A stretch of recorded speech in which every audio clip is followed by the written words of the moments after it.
Assalamualaikum warahmatullahi wabarakatuh. Perkenalkan nama saya Cai Susilo. Di sini saya akan mempresentasikan tugas Sosioinformatika Week 5 tentang Social Computing dengan studi kasus itu namanya USAID, yaitu platform dari Kenya untuk pemetaan krisis dan advokasi sosial.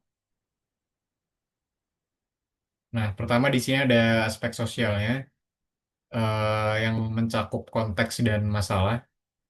Nah, untuk latar belakang dari aplikasi USAID sendiri, itu dia lahir dari em, krisis pasca pemilu di Kenya tahun 2008.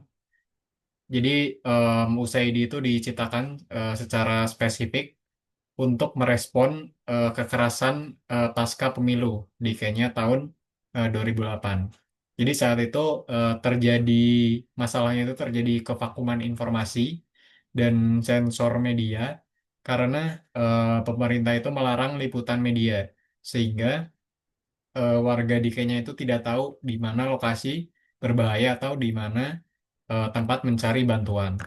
Nah, dari situ itu muncul solusi yaitu Usahidi, yaitu di mana platform Usahidi ini itu membalik model informasi tradisional atau top down.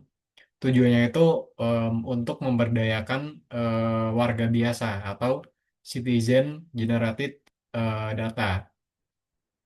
Itu untuk melaporkan apa yang mereka lihat secara langsung. Nah, ini tuh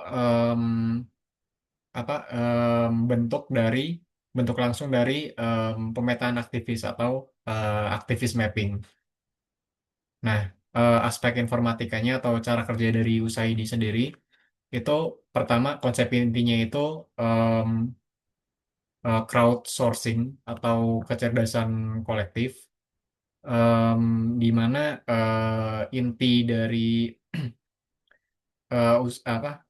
USAID ini adalah contoh sempurna dari crowdsourcing, di mana platform ini itu mengagregasi ribuan laporan dari individu untuk membuat satu gambaran besar yang utuh atau koheren. Itu dengan memanfaatkan kecerdasan kolektif atau crowdsourcing.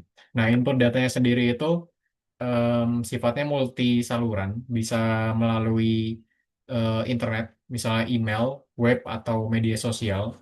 Tapi juga ada yang melalui SMS. Em, jadi tanpa koneksi internet.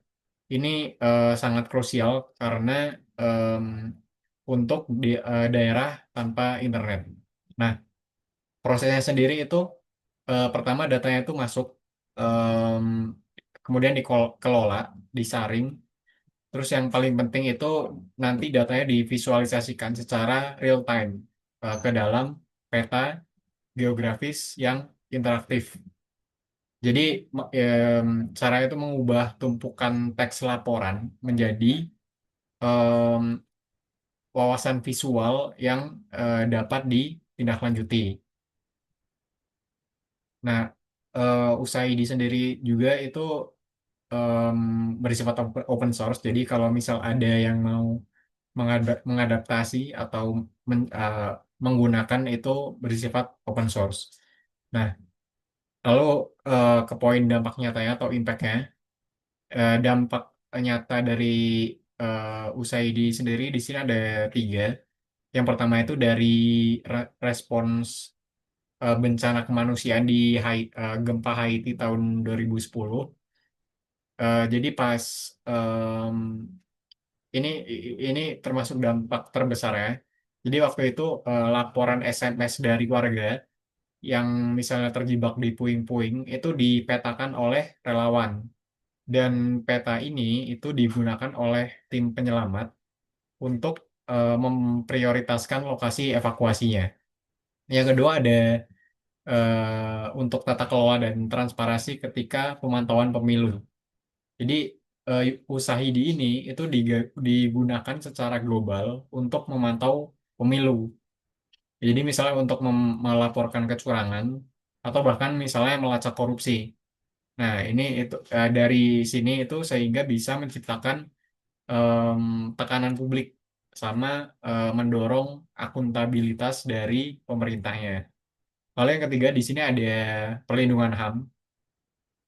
Jadi USAID ini memberikan alat bagi misalnya aktivis untuk mendokumentasikan pelanggaran HAM atau misalnya kekerasan berbasis gender yang terjadi di apa di Mesir, yaitu harassment, dengan tentunya dengan cara yang aman dan terstruktur. Nah, selanjutnya yang terakhir untuk tantangan etikanya sendiri, itu yang pertama ada verifikasi data.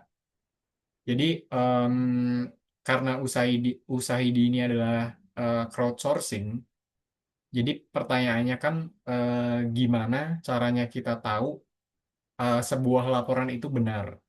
Nah, kalau misalnya laporannya itu palsu, itu misalnya kalau apalagi dalam situasi yang krisis, itu bisa menyebabkan kepanikan atau misalnya salah alokasi sumber daya yang penting. Itu yang pertama. Yang kedua adalah keamanan si pelapornya. Jadi lebih spesifiknya yaitu perlindungan privasi dan anonimitas si pelapornya. Nah, em, warga yang melaporkan kekerasan atau misalnya korupsi, misalnya yang tadi di pemilu, itu pasti mempertaruhkan keselamatan mereka.